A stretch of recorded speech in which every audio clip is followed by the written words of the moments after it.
बहुत स्वागत है आपका आपके चैनल सरस्वती ट्यूटोरियल्स में। और जैसा कि आप देख पा रहे हैं, हमारा जो टॉपिक चल रहा था वो है वेक्टर एनालिसिस, सदिश विश्लेषण। सदिश विश्लेषण में आज हम अध्ययन करने वाले हैं मैथमेटिकल ऑपरेशंस ऑन वेक्टर्स, कि किसी भी वेक्टर पर जब हम मैथमेटिकल ऑपरेशन एडिशन, सब्सट्रैक्शन या मल्टीप्लिकेशन कराते हैं तो क्या होता है। तो वेक्टर्स में मोस्टली हम जिन मैथमेटिकल ऑपरेशंस के बारे में बात कर रहे हैं वो मैथमेटिकल ऑपरेशन हमारे हैं, नंबर 1 एडिशन यानी कि योग। इस एडिशन में हमें वेक्टर्स को कैसे ऐड करना है ये सीखना है। और इस एडिशन में हम 3 प्रोसेस सीखेंगे। नंबर 1 है triangle law of vector addition. Number 2 parallelogram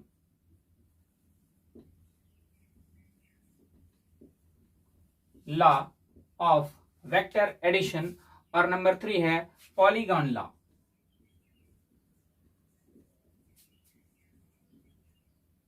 of vector addition. ये जो आप ट्रायंगल लॉ और पैरेललोग्राम लॉ ये देख रहे हैं, इन दोनों में हम सिर्फ 2 वेक्टर्स के एडिशन या सब्सट्रैक्शन को देखेंगे।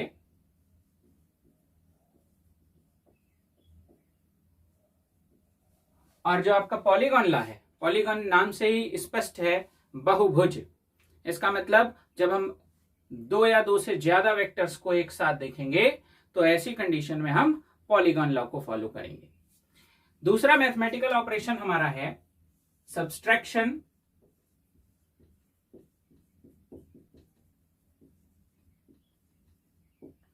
सब्सट्रैक्शन में हम 2 वेक्टर्स को कैसे सब्सट्रैक्ट करते हैं, यानी 2 फिजिकल क्वांटिटी जो वेक्टर हैं उन्हें कैसे सब्सट्रैक्ट किया जाएगा, इसे सीखेंगे। जैसे फोर्स एक वेक्टर क्वांटिटी है, तो जब 2 फोर्स एक साथ आएंगे और वो कैसे सब्सट्रैक्ट किए जाएंगे, इस सिस्टम को हम सीखेंगे सब्सट्रैक्शन ऑफ वेक्टर्स में। जो हमारा तीसरा बहुत ही इंपॉर्टेंट फीचर है मैथमेटिकल ऑपरेशन का, जिससे हम नई क्वांटिटीज जनरेट करते हैं, वो है मल्टीप्लिकेशन। मल्टीप्लिकेशन में हम 2 टाइप के मल्टीप्लिकेशंस को देखेंगे। एक होता है हमारा डॉट मल्टीप्लिकेशन,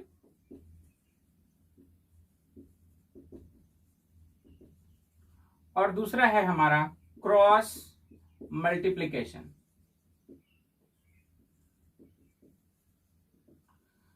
इसे हम स्केलर मल्टीप्लिकेशन भी कहते हैं, और क्रॉस को हम वेक्टर मल्टीप्लिकेशन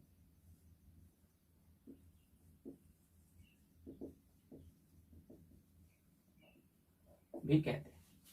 तो इस तरह से हम मैथमेटिकल ऑपरेशंस में बेसिक 3 एडिशन, सब्सट्रैक्शन और मल्टीप्लिकेशन को पढ़ने वाले हैं। लेकिन एडिशन, मल्टीप्लिकेशन और सब्सट्रैक्शन, इन सब को पढ़ने से पहले हमें वेक्टर्स की कुछ क्वालिटीज को और स्टडी करना है।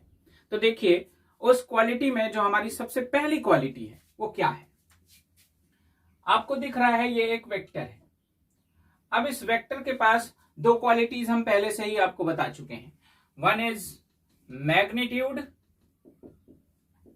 जिसे हम परिमाण कहेंगे, और दूसरी डायरेक्शन यानी कि दिशा।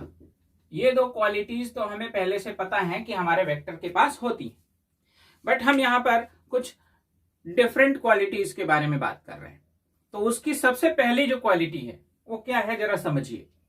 सबसे पहली क्वालिटी है कि आपके पास अगर कोई वेक्टर है तो उस वेक्टर को उस वेक्टर के पैरेलल डिस्प्लेस करने पर उस वेक्टर के डायरेक्शन और मैग्नीट्यूड दोनों पर कोई फर्क नहीं पड़ता है। ध्यान से देखिए, जैसे कि आपने देखा ये हमारे पास एक वेक्टर है, हमने इसको इस तरह से पैरेलली खिसकाया और यहां पहुंचा दिया। इसके बाद इससे हमने इस तरह से खिसकाया और यहां पहुंचा दिया। तो अभी आप देख पा रहे हैं हमारे पास था वेक्टर ए।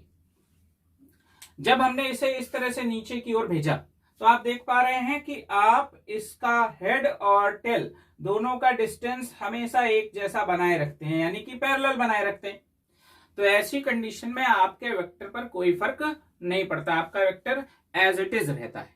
देखिए, ना तो इसकी लेंथ चेंज हुई है और ना ही इसका डायरेक्शन चेंज हुआ है। जिस डायरेक्शन में ये डायरेक्टेड है, इस तरह से आप देख सकते हैं, उसी डायरेक्शन में ये भी डायरेक्टेड है। Is it okay? आप देख सकते हैं, आप कह सकते हैं कि दो लोग एक ही रोड पर चल रहे, तो जब तक आपका रोड चेंज नहीं होगा तब तक डायरेक्शन चेंज नहीं होगा। जब रोड पर कोई टर्न आएगा तभी आपका डायरेक्शन चेंज होगा, तब तक कोई डायरेक्शन में चेंजेस नहीं आते।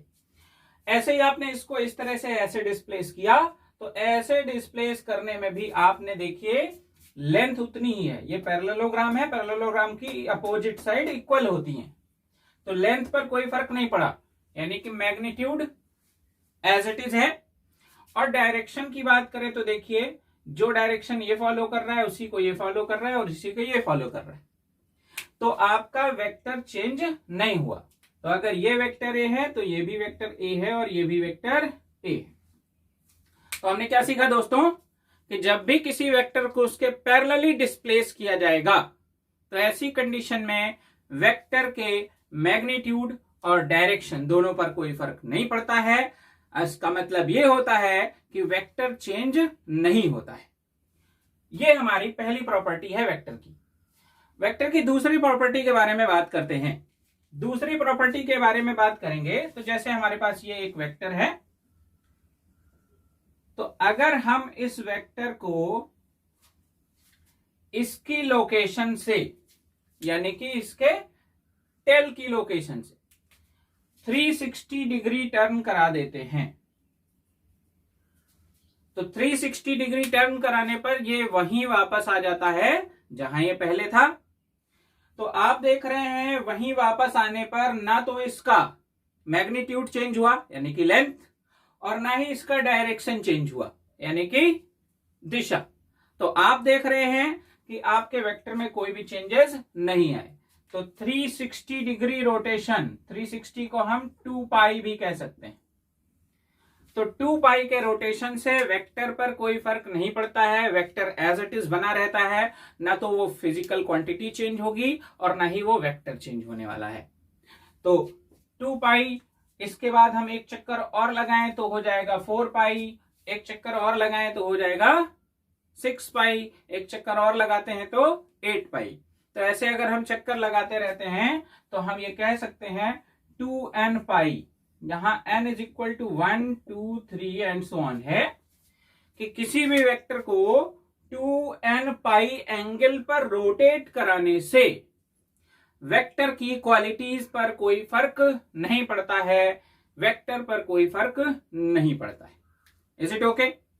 तीसरी बहुत इंपॉर्टेंट बात जो कि हमने कल भी सीखी थी, वेक्टर का मैग्नीट्यूड और डायरेक्शन अगर चेंज ना हो तो ऐसी कंडीशन में अगर हमारे पास दो वेक्टर्स हैं जिनके मैग्नीट्यूड भी सेम है और डायरेक्शन भी सेम है, तो उन्हें हम इक्वल वेक्टर्स कहते हैं। लेकिन इसमें बात एक ऐड करेंगे कि वो सेम फिजिकल क्वांटिटी को रिप्रेजेंट करते हो। मान लीजिए कि पहले वाले वेक्टर की लेंथ 5 है और दूसरे की लेंथ भी 5 है, दोनों का डायरेक्शन ईस्ट है, बट एक डिस्प्लेसमेंट है और एक फोर्स है, तो ये इक्वल नहीं हो सकते। उनके इक्वल होने के लिए 3 क्राइटेरियाज हैं। पहला, मैग्नीट्यूड सेम होना चाहिए, दूसरा डायरेक्शन सेम होना चाहिए, और तीसरा वो जिस फिजिकल क्वांटिटी के लिए रिप्रेजेंट किए गए हैं वो फिजिकल क्वांटिटी भी सेम होनी चाहिए। तो अगर ऐसी 3 क्वालिटीज को दो वेक्टर्स फॉलो करते हैं तो वो दो वेक्टर हमेशा हमेशा एक जैसे यानी कि इक्वल वेक्टर्स होते हैं। तो आइए देखते हैं हम मैथमेटिकल ऑपरेशंस में एडिशन की दो वेक्टर्स को हम कैसे ऐड करने वाले हैं। तो सबसे पहले इसमें हम पढ़ने वाले हैं triangle law of vector addition. Triangle law of vector addition. सबसे इंपॉर्टेंट बात कि जो ट्रायंगल लॉ है ये सिर्फ दो वेक्टर के एडिशन के लिए एप्लीकेबल है, जिसका मेन फीचर है, ये आपको ध्यान में रखना है। तो आइए देखते हैं कैसे हम दो वेक्टर्स को आपस में ऐड करेंगे। सपोज करिए कि आपके पास ये एक बॉडी है और आपने इस बॉडी पर दो फोर्सेस लगाए हैं। थोड़ा फोकस करके देखिएगा। एक फोर्स आपने इस बॉडी पर ऐसे लगाया, यानी कि आप इसको इधर की ओर खींचना चाह रहे हैं, पुल करना चाह रहे हैं, ओके। और दूसरा फोर्स आपने देखा इस बॉडी पर ऐसे लग रहा है, ये इसमें आप इस बॉडी को पुश कर रहे हैं, धक्का दे रहे हैं। अब हमें इन दो फोर्सेस को जोड़ना है, तो इस फोर्स का हमने नाम रख दिया वेक्टर ए और इस फोर्स का नाम हमने रख दिया वेक्टर बी। तो ऐड करने के लिए सबसे प्राइमरी वर्किंग क्या है कि प्राइमरी वर्किंग है कि दोनों वेक्टर्स के टेल्स आपके एक पास हों और आपको उनके बीच का एंगल पता हो कि वो दोनों एक दूसरे से किस एंगल पर काम कर रहे हैं। तो चलिए हम देखते हैं सबसे पहले कि इसको हम एक पास कैसे लेकर आएंगे। तो देखिए बेटा, हमने आपको पहले बताया कि आपको क्या करना है, सिर्फ वेक्टर को उसके पैरेलली डिस्प्लेस कर देना है। जब आप पैरेलली डिस्प्लेस करते हैं तो ऐसी कंडीशन में वेक्टर पर कोई फर्क नहीं पड़ता है। तो जैसे मान लीजिए ये है आपका वेक्टर ए और यहां से आप देख पा रहे हैं आपका वेक्टर बी काम कर रहा है, तो आप इसको ऐसे डिस्प्लेस करेंगे और इसकी टेल तक लाएंगे। कहने का मतलब है ऐसे, आप देख पा रहे हैं। और अब इस वेक्टर को हम इस तरह से आगे की ओर बढ़ा देंगे, यानी कि उसी के डायरेक्शन में उसको खींचकर ऊपर ले आएंगे। तो भी वेक्टर के न तो मैग्नीट्यूड पर फर्क पड़ने वाला है और न ही डायरेक्शन पर फर्क पड़ने वाला है। तो अभी आप देख पा रहे हैं, अब आपके वेक्टर को हम इसकी टेल तक लाए थे और इसको हमने इस तरह से खींचकर यहां से यहां पहुंचा दिया। अब ये है आपका वेक्टर बी और ये है इनके बीच का एंगल थीटा। तो ये हमारा पहला प्रोसेस है कि जिसमें हमारे दोनों वेक्टर्स एक ही लोकेशन पर आ जाएं, एक ही सिस्टम से कनेक्टेड हो जाएं और उनके बीच का हमें एंगल पता चल जाए। और ये ध्यान रखना है आपको कि वेक्टर्स के बीच जो आप एंगल चूज करते हैं वो हमेशा आपका एक्यूट एंगल यानी कि न्यून कोण होता है। आप यहां पर देखेंगे कि यहां पर आपको दो एंगल मिल रहे हैं, एक ये और एक ये, तो आप इसे चूज नहीं करेंगे, आप इस एंगल को चूज करेंगे। इसे हम हटा देते हैं। अब हमें इन दोनों को ऐड करना है और ट्रायंगल लॉ को फॉलो करना है। हम इसकी परिभाषा को, डेफिनेशन को थोड़ा थोड़ा पढ़ते जाएंगे और सीखते जाएंगे कि कैसे हम ट्रायंगल से दो वेक्टर्स को ऐड करते हैं। तो चलिए देखते हैं। सबसे पहले सिस्टम को उठाकर हम यहां रख लेते हैं। ये है हमारे पास वेक्टर ए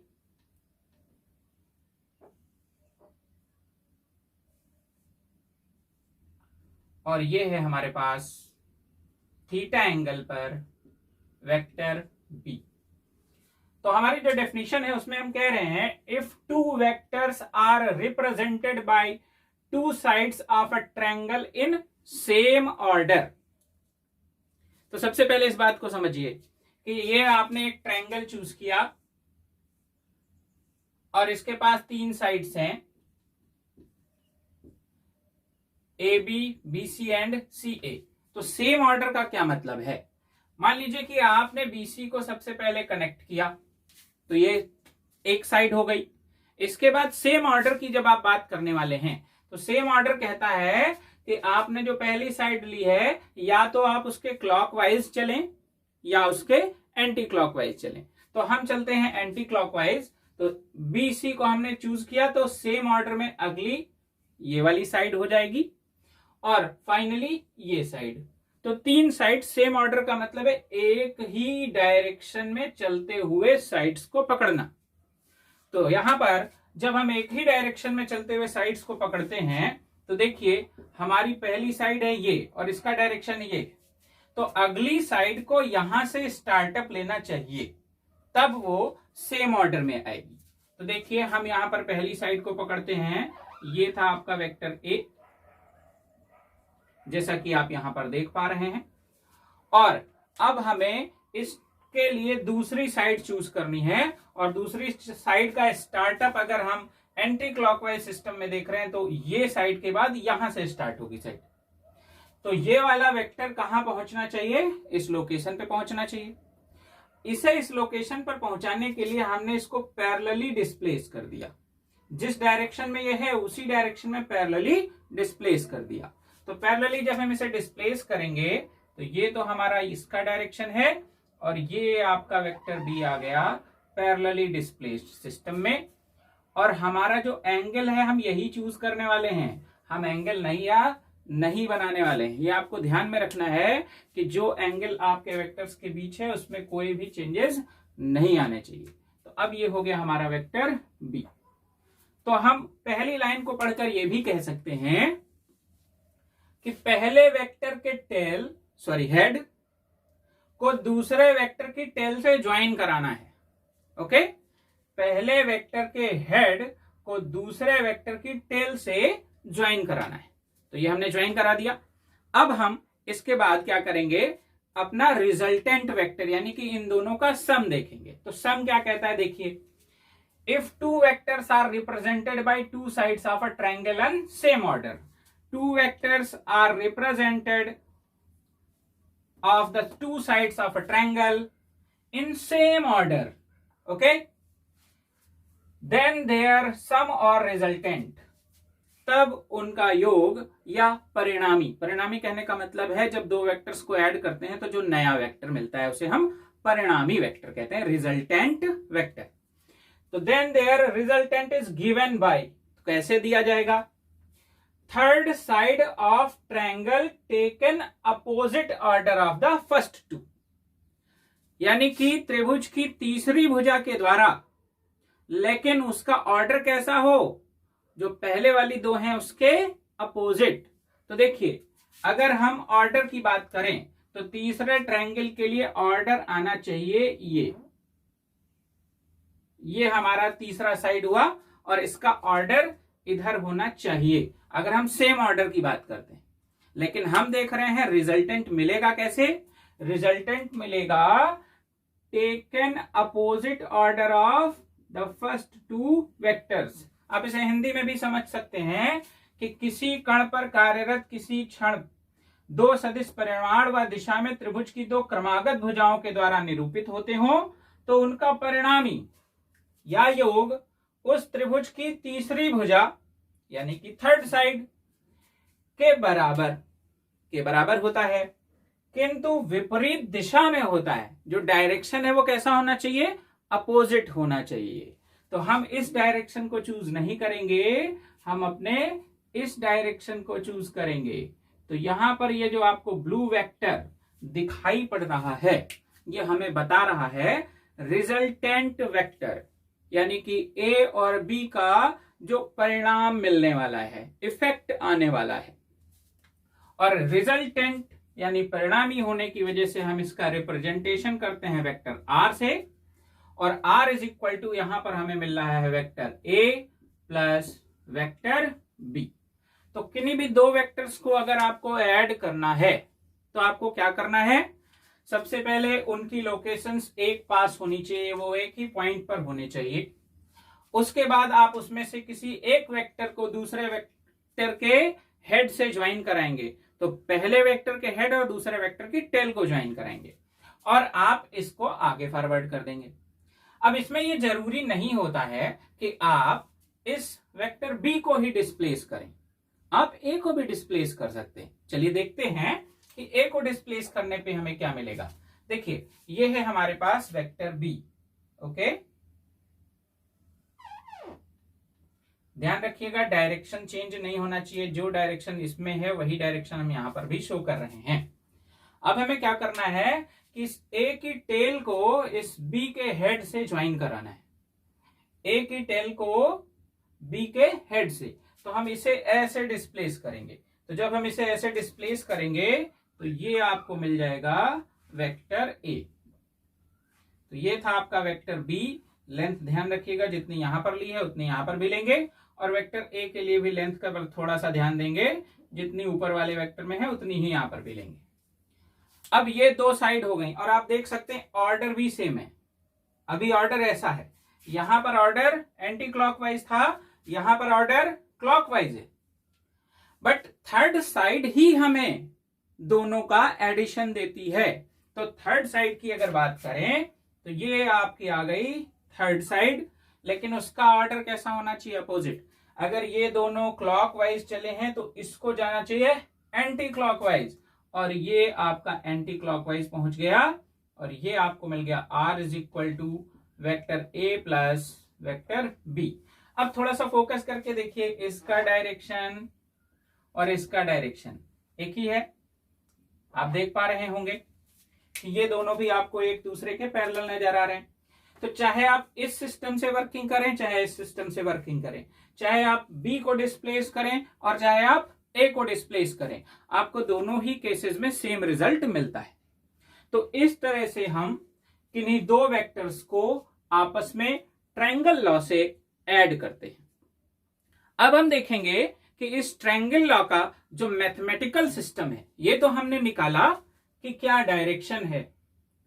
अब अगर हमें इसकी वैल्यू पता करनी है कि इसकी लेंथ कितनी है, यानी कि मैग्नीट्यूड कितना है, तो इसके लिए हम क्या करने वाले हैं मैथमेटिकल ऑपरेशन में, इसको यहां पर एनालाइज करते हैं हम वेक्टर एडिशन को, कि इसके एडिशन से जो हमें फॉर्मूले मिलने वाले हैं, या हम इसके एडिशन से जो मैग्नीट्यूड निकालने वाले हैं, उसको हम कैसे रिप्रेजेंट करेंगे। उसे समझने के लिए सब आपको ध्यान रखना होगा, जब हम किसी वेक्टर के ऊपर एरो लगाते हैं तो उसे हम पढ़ते हैं वेक्टर A, और जब हम एरो हटा देते हैं तो बचता है सिर्फ और सिर्फ उसका परिमाण यानी कि मैग्नीट्यूड।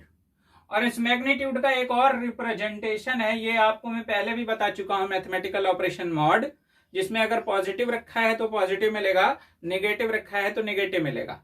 यानी कि ये डायरेक्शन को सब सेपरेट कर देता है और केवल आपको मैग्नीट्यूड देता है। तो इन दो बातों का आपको ध्यान में रखना है। तो देखिए यहां पर हमने लिया वेक्टर A और वेक्टर B, और हम इनको ऐड कर रहे हैं, और ऐड करने के लिए हमने ट्रायंगल लॉ को फॉलो कर लिया। और ट्रायंगल लॉ में जो हमारी थर्ड साइड है, जो आपकी ब्लू साइड दिख रही है, वो हमारा रिजल्टेंट हो गई। ये हमारा हो गया वेक्टर एडिशन। अब हम इसको मैथमेटिकली एनालाइज करना चाहते हैं कि इस R का मैग्नीट्यूड का फॉर्मूला क्या होना चाहिए। तो इसके लिए हमने एक छोटा सा काम किया, हमारे इस वेक्टर की लेंथ को थोड़ा सा आगे बढ़ाया, और यहां से हमने एक परपेंडिकुलर यहां पे ड्रॉ कर लिया है, और इसको नाम दे दिया है पॉइंट को N। कुछ छोटी बातें आपको ध्यान में रखनी है, किसी भी वेक्टर की लेंथ उसका मैग्नीट्यूड बताती है। तो अगर मैं इस OP वेक्टर की लेंथ के बारे में बात करूं, यहां से लेकर यहां तक, तो ये आपको बताएगी मैग्नीट्यूड ऑफ वेक्टर A, यानी कि इस वेक्टर A का परिमाण। और मैग्नीट्यूड ऑफ वेक्टर A केवल इससे रिप्रेजेंट किया जाएगा। अब जैसे मैं कह रहा हूं कि मेरे पास 3 यूनिट का है, तो ये A 3 यूनिट हो जाएगा, अगर 5 यूनिट का है तो ये 5 यूनिट हो जाएगा। ओके, ऐसे ही हमारे पास ये B है, तो इस B की जो लेंथ है ये आएगी केवल B, यहां से लेकर यहां तक। और यहां पर आप देख पा रहे हैं एक एंगल बना हुआ है थीटा, और इस थीटा के एंगल के आने से आप ये देख पा रहे हैं कि यहां पर आपको एक राइट एंगल ट्रायंगल मिल रहा है। हम इसे सेपरेट कर लेते हैं। तो हम सबसे पहले अपने राइट एंगल ट्रायंगल को सेपरेट कर लेंगे। ये हमारा राइट एंगल ट्रायंगल है, और इस राइट एंगल ट्रायंगल में ये पोजीशन P, ये N और ये Q है, और इस साइड की लेंथ B है, और ये आपका एंगल थीटा है। तो आप देख पा रहे हैं इस ट्रायंगल में आपको केवल एक साइड पता है, that is hypotenuse of this triangle, और आपको इसका बेस और इसका परपेंडिकुलर फाइंड आउट करना है। तो अगर आप इसका बेस और परपेंडिकुलर फाइंड करना चाहते हैं, तो आप सभी लोग जानते हैं ये इसका परपेंडिकुलर हो गया और ये बेस।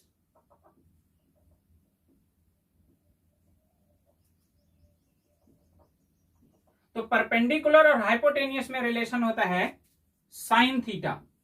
तो sine theta is equal to perpendicular यानी कि QN upon hypotenuse PQ। Values put करते हैं, QN का वैल्यू हमें नहीं पता है, और इसका वैल्यू, इसकी साइड की लेंथ है b, तो यहां से क्रॉस मल्टीप्लीकेशन कराएंगे साइन के साथ इसका और इसका, तो देखिए आपको QN इज इक्वल टू मिल जाएगा b साइन थीटा। तो आप देख पा रहे हैं अब ये जो QN है यहां से लेकर यहां तक है और ये है b साइन थीटा। ओके, बात करते हैं PN की। PN ये बेस है, तो यहां आपको मिलेगा cos थीटा, और cos theta is equal to होता है आपका बेस अपॉन हाइपोटेनियस। बेस हमें नहीं पता है, हाइपोटेनियस की लेंथ b है, यहां से क्रॉस मल्टीप्लीकेशन कराएंगे इसमें, तो आपको PN की वैल्यू मिल जाएगी b cos थीटा। तो अभी आप देख पा रहे हैं आपका PN जो कि इस लोकेशन से इस लोकेशन तक है, यह है b cos थीटा। ओके, अब इस पूरे सिस्टम को एक साथ हम कंबाइन कर देते हैं, यानी कि एक नया ट्रायंगल बनाते हैं जिसमें हम ये देख रहे हैं, ये यहां से यहां तक ये है Q, ये है N, ये आपका रिजल्टेंट वेक्टर है R A प्लस B। अगर हम इसका मैग्नीट्यूड लेंगे तो हम सिर्फ R लिखेंगे, इस पर से वेक्टर को हटा देंगे और ये वाली लेंथ जरा देख लेते हैं। तो ये वाली लेंथ हमें मिल रही है b साइन थीटा, और ये वाली जो लेंथ है इसको देखिए a plus b cos theta.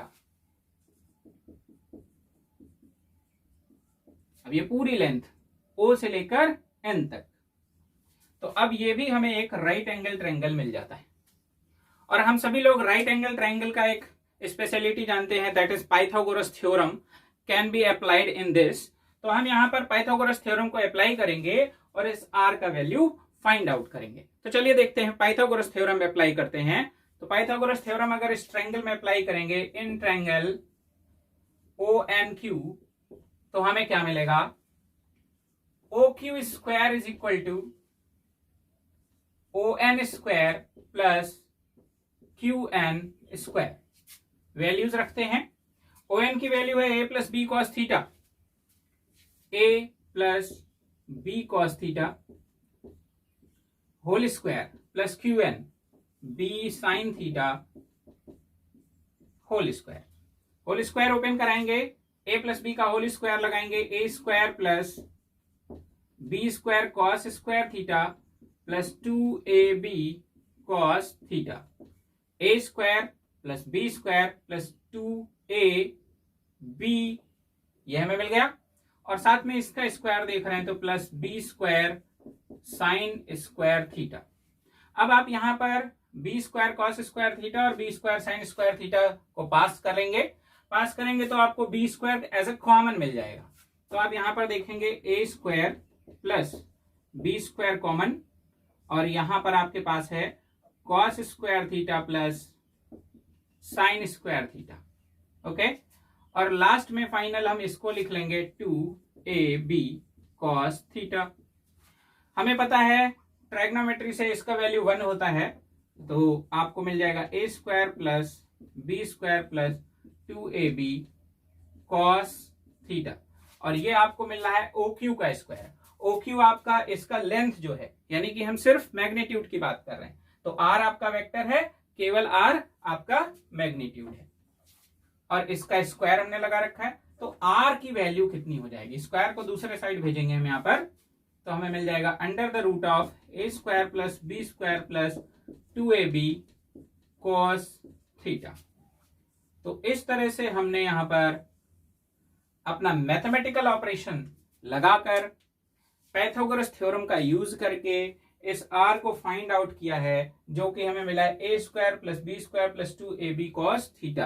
कहने का मतलब यह है कि अगर आपको इन दो वेक्टर्स का मैग्नीट्यूड और इनके बीच का एंगल पता है, तो आप यहां पर इस फॉर्मूले में रखकर इसके रिजल्टेंट यानी कि परिणामी का परिमाण मैग्नीट्यूड निकाल सकते हैं। तो ये है आपका analytical system of two vectors for additional operation और addition operation in triangle law. तो जब हम किसी वेक्टर के फीचर्स के बारे में बात करते हैं तो फीचर्स होते हैं दो, एक मैग्नीट्यूड जो कि हमने यहाँ पर फाइंड आउट कर लिया, दूसरा सबसे इंपॉर्टेंट फीचर है अगर डायरेक्शन नहीं पता है तो आप उसको वेक्टर नहीं कह सकते, तो इसलिए दूसरा फीचर है हमारा डायरेक्शन।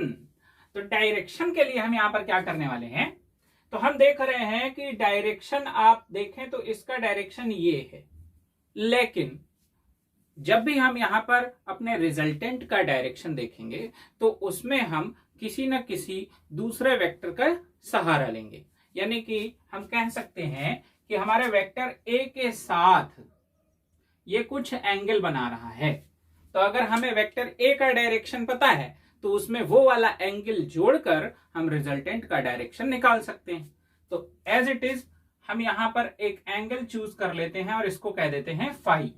और अगर हम इसे फाई कह रहे हैं तो अगर हमें ये एंगल पता चल जाता है तो हमें ये पता चल जाएगा कि ए का डायरेक्शन के साथ जो आर है वो कितने एंगल पर है, तो हमें अपने आर का डायरेक्शन भी पता चल जाएगा।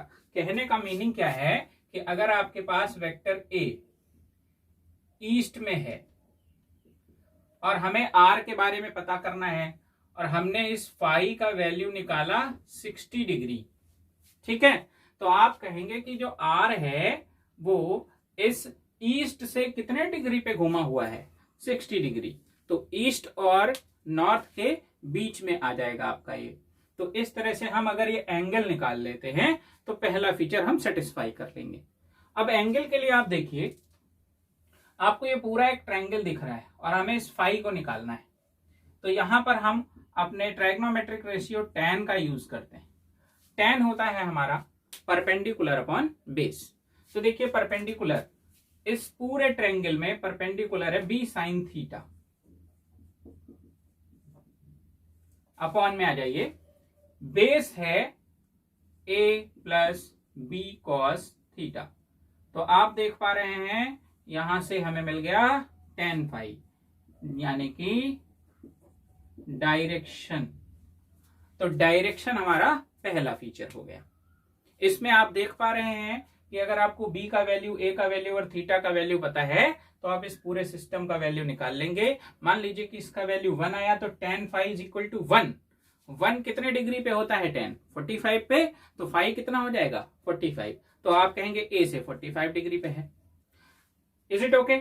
अब बात करते हैं अपने अगले फीचर के बारे में। जैसा कि मैंने इसके पहले भी आपको बताया कि आप चाहे a में b को ऐड करें चाहे b में a को ऐड करें, कहने का मीनिंग है चाहे आप a प्लस b करें या b प्लस a करें, दोनों ही कंडीशन में आपके आंसर्स आर ही आने वाले हैं, सेम आने वाले हैं। तो ये जो सिस्टम है इसको हम कहते हैं कम्यूटेटिव लॉ, यानी कि क्रम विनिमेय नियम, जहां पर हम क्रम को बदल दे रहे हैं फिर भी वेक्टर एडिशन फॉलो हो रहा है। तो यहां पर हम पहला फीचर देख रहे हैं, vector addition satisfies the commutative law, यानी कि वेक्टर का एडिशन क्रम विनिमय नियम का पालन करता है। दूसरे फीचर के बारे में बात करते हैं। दूसरा फीचर इसके डायरेक्शन से रिलेट किया जाएगा और इस डायरेक्शन में इस थीटा का बहुत ही इंपॉर्टेंट रोल है। तो चलिए देखते हैं थीटा को। हमने थीटा के लिए 3 केसेस बनाए। सबसे पहले हमने थीटा इज इक्वल टू रखा 0 degree, theta is equal to 90 degree and theta is equal to 180 degree. तो चलिए देखते हैं थीटा अगर 0 डिग्री होता है तो क्या होगा। इस रिजल्टेंट पर फोकस करिए और कॉस थीटा को 0 करिए। 0 डिग्री पर कॉस 0 इज इक्वल टू 1, यानी cos theta is equal to 1 हो जाएगा। अब जैसे ही आप यहां पे 1 रखेंगे तो हमें देखिए आर इज इक्वल टू क्या मिलने वाला है, केवल इतना under the root of a square plus b square plus 2ab। और ये आप देख पा रहे हैं हमारा एक फॉर्मूला है, बहुत famous formula, a plus B का होल स्क्वायर। स्क्वायर को बाहर निकालेंगे तो आपको मिलेगा a प्लस बी। तो आप देख रहे हैं कि आपका जो r है यानी कि मैग्नीट्यूड ऑफ r, वो magnitude of a plus magnitude of b के इक्वल है।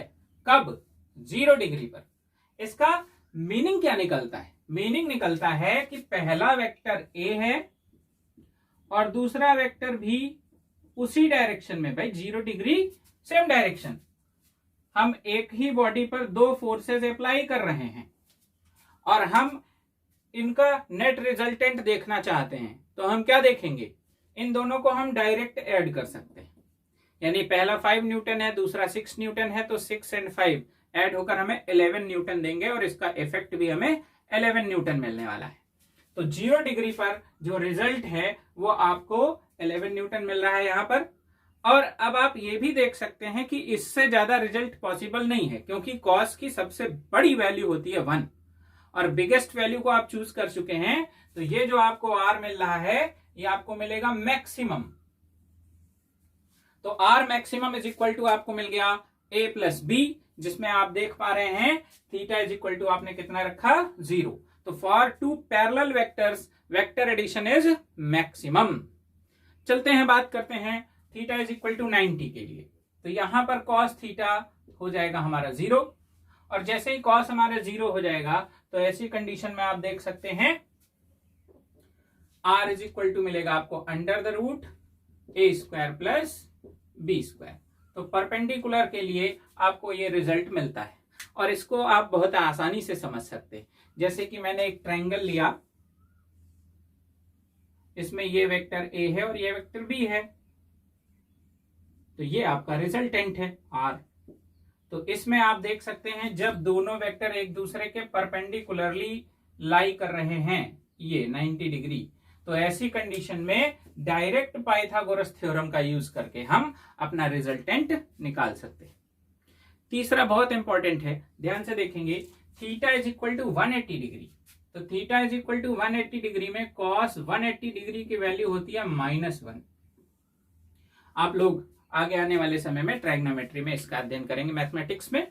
तो कॉस 180 की वैल्यू -1। अब -1 जब यहां पे रखेंगे तो जैसे ही यहां पर -1 रखेंगे ये प्लस माइनस में कन्वर्ट हो जाएगा। आर इज इक्वल टू आपको मिलेगा under the root of A square plus B square plus -2ab। ये एक फेमस फॉर्मूला है जो कि होता है a माइनस बी का होल स्क्वायर। तो अभी आपको r इज इक्वल टू मिल रहा है, यहां से बाहर निकालेंगे a माइनस बी। लेकिन एक बहुत छोटी सी बात आपको यहां ध्यान रखनी है, यहां पर आप इसको बाहर निकाल के a माइनस बी नहीं लिखेंगे, आप इसे लिखेंगे a डिफरेंस। ये जो साइन आप देख रहे हैं ये डिफरेंस का है।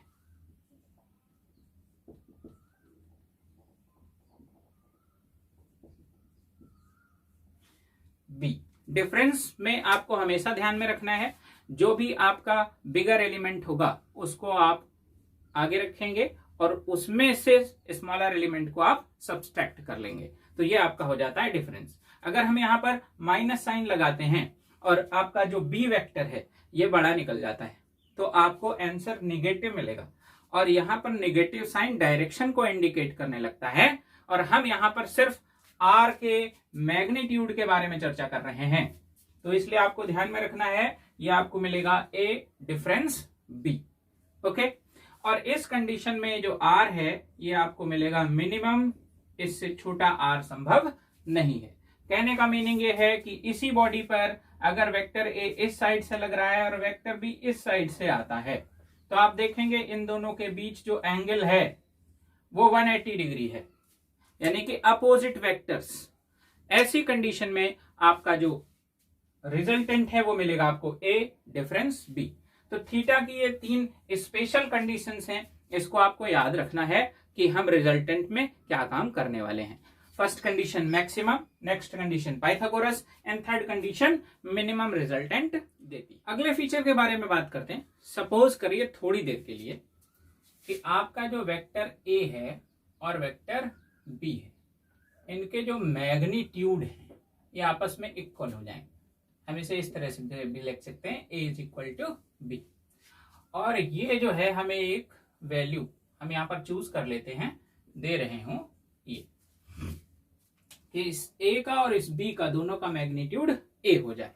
तो ऐसी कंडीशन में जो आर है उसके लिए हम एक यूनिक फार्मूला क्रिएट कर लेते हैं। कभी कभी ऐसा होता है कि ऑब्जेक्टिव टाइप क्वेश्चंस हमको बहुत जल्दी सॉल्व करने होते हैं कंपटीशन टारगेट में, तो ऐसे छोटे हैक्स अगर आपको याद रहेंगे तो आप कंपटीशन टारगेट को बहुत अच्छी तरह से अचीव कर सकते हैं। तो छोटे टारगेट्स को थोड़ा ध्यान से देखेंगे।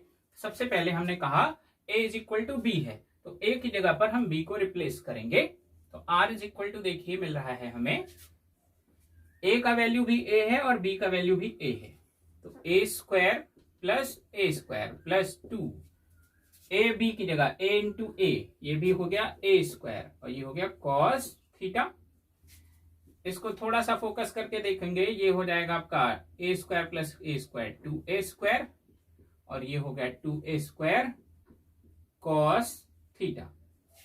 अभी आप देख पा रहे हैं यहां और यहां 2a स्क्वायर कॉमन मिल रहा है आपको, इसको हमने कॉमन ले लिया, यहां मिला 1 प्लस cos थीटा। ट्राइग्नोमेट्री में आप एक फॉर्मूला पढ़ेंगे cos 2 theta which is equal to होता है 2 cos square theta minus 1। cos 2 theta is equal to 2 cos square theta minus 1। तो इसी से अगर हम एक नया फॉर्मूला जनरेट करें थीटा, तो देखिए यहां पर आपने 2 थीटा लिया था तो आपको केवल क्या मिला, थीटा यानी कि 1, और यहां पर जब आप थीटा लेंगे तो इसका हाफ करेंगे तो क्या मिलेगा 1/2, तो आपको मिलेगा 2 cos square theta by 2 minus 1। जो लोग मैथमेटिक्स की स्टडी कर रहे हैं, जिन्होंने मैथमेटिक्स ले रखी है, वो इसे बहुत आसानी से समझ जाएंगे क्योंकि उन्हें ट्राइग्नोमेट्री में टॉपिक मिलने वाला है। बायोलॉजी वाले इसे थोड़ा सा लर्न करने की कोशिश करें। cos theta is equal to 2 cos square theta minus 1। इसे हम जब यहां पर पुट कराते हैं 2a square 1 plus 2 cos square theta by 2 minus 1, और आप देख रहे हैं ये 1 और 1 कैंसिल हो जाएगा, इस 2a स्क्वायर से इसे मल्टीप्लाई करा दीजिए तो हो जाएगा 4a square cos square theta by 2। तो अभी आप देख रहे हैं r इज इक्वल टू 4 से 2, a स्क्वायर से a, cos square theta by 2 से cos थीटा बाई 2 हम बाहर निकाल सकते हैं और हमारे रिजल्टेंट का एक नया फॉर्मूला जनरेट हो जाता है। तो जब दो वेक्टर्स इक्वल हैं मैग्नीट्यूड में, तो हम इस फॉर्मूले का यूज करने से बहुत ही जल्दी रिजल्ट पर पहुंच सकते हैं। तो मित्रों याद रखिए, ये एक हैक है हमारा एडिशन का, इसीलिए हमने इसे गोल्डन पॉइंट कहा है, ये बहुत ही ज्यादा इंपॉर्टेंट है। इसी में एक छोटा सा हैक और ऐड कर देते, थोड़ा सा ध्यान से देखिएगा। इसमें मैंने कहा if theta is equal to 120 degree, तो 120 डिग्री जैसे ही आप बेटा यहां पर रखेंगे तो देखिए 120/2 कितना बचा 60, और cos 60 का वैल्यू होता है 1/2, तो देखिए r is equal to 2a into ये हो गया cos 60 यानी कि 1/2, तो r इज इक्वल टू क्या मिला, a मिल गया। तो यहां से देखिए हमें एक और अच्छा सा रिजल्ट मिला है कि जब दो वेक्टर्स मैग्नीट्यूड में इक्वल हों और 120 डिग्री पे काम कर रहे हों, तो उनका जो रिजल्टेंट है वो उन्हीं वेक्टर के इक्वल आता है। देखिए a और b दोनों किसके इक्वल हैं, a के, और r भी किसके इक्वल है, a के। तो 120 डिग्री पर इक्वल वेक्टर्स जो रिजल्टेंट देंगे वो उसी वेक्टर के बराबर देंगे। अब देखते हैं इसी से रिलेटेड एक और चीज कि इनके बीच एंगल अगर हम थीटा ले रहे हैं तो ये जो डायरेक्शन है ये हमें क्या देने वाला है। तो यहां से आप देख पा रहे हैं इसमें आपको मिल रहा है थीटा बाई 2, तो आपका जो रिजल्टेंट है उसका डायरेक्शन क्या हो जाएगा, थीटा बाई 2।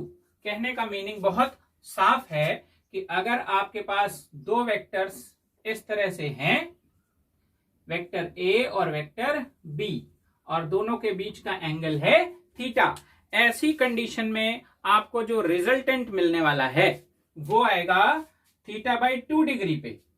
तो अगर आप थीटा बाई 2 देखें तो इसका बाइसेक्टर आप देखेंगे तो आप ये पाएंगे कि अगर आपके प्राइमरी और सेकेंडरी दोनों ही वेक्टर सेम मैग्नीट्यूड के हैं, ऐसी कंडीशन में इनका जो रिजल्टेंट है ये आपको इनके बाइसेक्टर से जाता हुआ मिलेगा। बाइसेक्टर समझते हैं, कोणार्धक, कोण के बीच से।